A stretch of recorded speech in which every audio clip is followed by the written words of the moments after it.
कराची में मौसम सरमा की दस्तक के साथ ही डेंगू वायरस शहर में राज करने लगा। घर के अंदर कोई टायर है, कोई बर्तन है जहाँ पे पानी जमा हुआ है, उसी के अंदर ही मच्छर अपनी अफजाइश करना शुरू कर दे तो मलेरिया और डेंगू दोनों जानलेवा बीमारियां हो सकती हैं। इनके जरासीम जो हैं दिमाग तक असर कर जाए। इसकी अलामतें क्या होती हैं?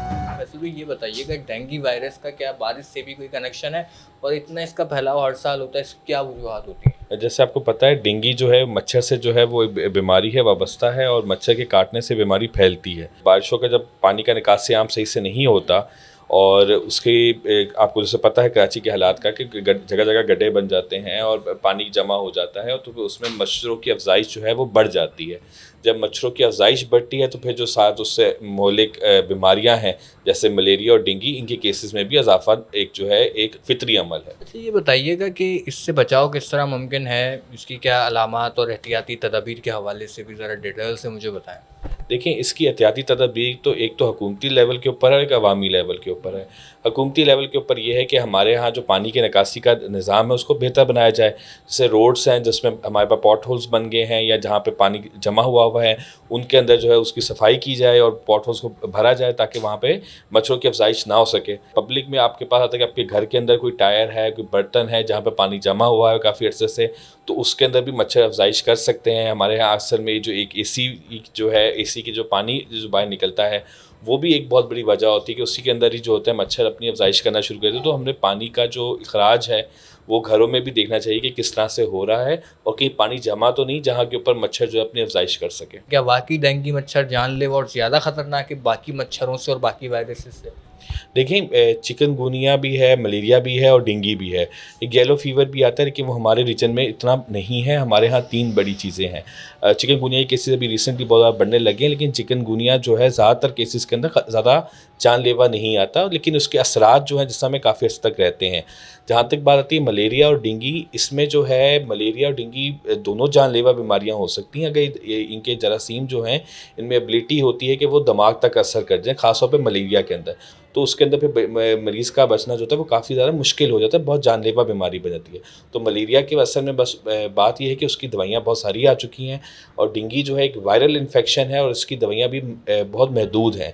तो इसमें और ये खून के खुलियों के ऊपर भी डैमेज करता है, तो इस वजह से भी इसका जानलेवा होने का ज़्यादा जो है वो सबूत आ रहा है। इसकी अलामतें क्या होती हैं डेंगू वायरस की, और बाकियों की अलामतें भी क्लियर कीजिएगा। देखिए, ये दोनों ही बीमारियां जो है वो मच्छर के काटने से फैलती हैं, तो इनकी काफ़ी ज़्यादा जो अलामतें हैं वो काफ़ी मिक्स है। इसमें बुखार आता है जिसमें में हमारे पास कमज़ोरी महसूस होती है, पट्ठे जो होते हैं वो अकड़ जाते हैं। हमारे पास मलेरिया में एक बहुत चीज़ होती है जो बहुत कम नज़र आती है, लेकिन होता है कि रात को ठंड के साथ जो है वो कपकपाहट का जो असर है वो मलेरिया में ज़्यादा है।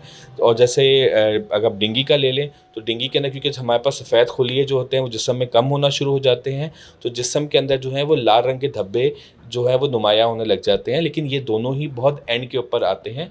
तो इस तरह बगैर टेस्ट के जो है वो या डॉक्टर के मशवरे के बगैर आप इसको तशख़ीस नहीं कर पाएंगे दोनों के बीच में। ये डेंगू वायरस क्या होता है कि बोन मैरो में जाके आपके जो सफ़ेद खुलिये की प्रोडक्शन होती है उसको ख़त्म कर देता है। तो ये सफ़ेद खुलिये बर्बाद नहीं करता, ये प्रोडक्शन ख़त्म कर देता है। प्रोडक्शन ख़त्म होगी तो सफ़ेद खुलिये खुद ब खुद ही कम होना शुरू हो जाते हैं।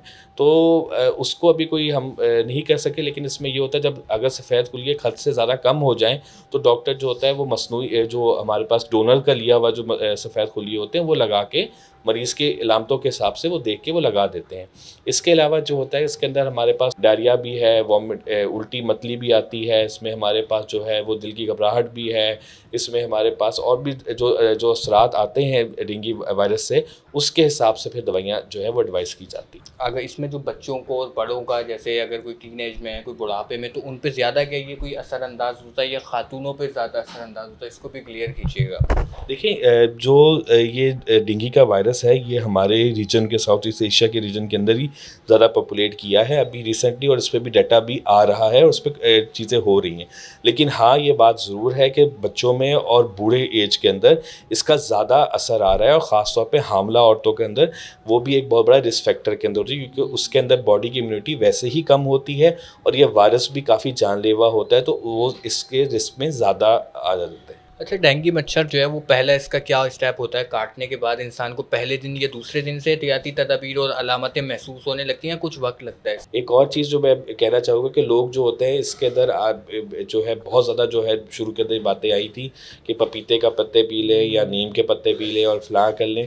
तो ये चीज़ जो है ना ये बहुत ही ज़्यादा ख़तरनाक साबित हुई लॉन्ग टर्म के अंदर जो रिसर्चेज़ आ रही है, क्योंकि जो पपीते का पत्ता है या नीम का पत्ते है या जिस तरह की जो भी चीज़ है उसकी तासीर गर्म है और वो जो है मैदा पहले ही जो होता है वो बहुत वल्नरेबल हुआ होता है इस डेंगू के अंदर, उल्टी मतली वगैरह आ रही होती है मरीज़ को। तो उसके अंदर अगर आप ऐसी कड़वी चीज़ या ऐसी कसैली चीज़ या गर्म तासीर की चीज़ पीते हैं तो मैदा और रिएक्ट करता है और वहाँ पे जो छोटी छोटी शरियानें होती हैं खून की वो भी फटने के केसेस आते हैं और मरीज़ मैदे से ही खून निकलना शुरू हो जाता है। तो इस चीज़ों को भी अवॉइड करें। अच्छा, ये भी बताइएगा, मुख्तलिफ़ कंपनीज़ के ना मार्केट में एक आए हुए हैं जिसमें हम देखते हैं कुछ कॉइल्स हो गए, इस तरह की चीज़ें कि मच्छरों को मार देंगी, वो उससे बचा लेंगी इंसान को, और कुछ ऐसे जो है लोशंस भी इस्तेमाल करते हैं शहरी। तो इनका इस्तेमाल करना जिल्द पर या फिर नाक के ज़रिए जो इनकी खुशबू होती है या बदबू जो भी हम कहें, वो जाना ये मुनासिब है और क्या इससे बचाव मुमकिन होता भी है कि नहीं होता?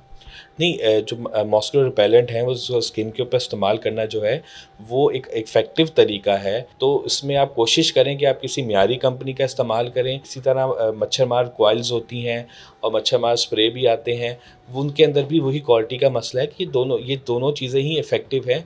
कॉइल वाली चीज़ तो अब बहुत पुरानी टेक्नोलॉजी हो चुकी है, लेकिन हमारे यहाँ क्योंकि हम एक गरीब मुल्क से ताल्लुक़ रखते हैं तो एक इफ़ेक्टिव तरीका अभी भी हम कंसीडर कर सकते हैं।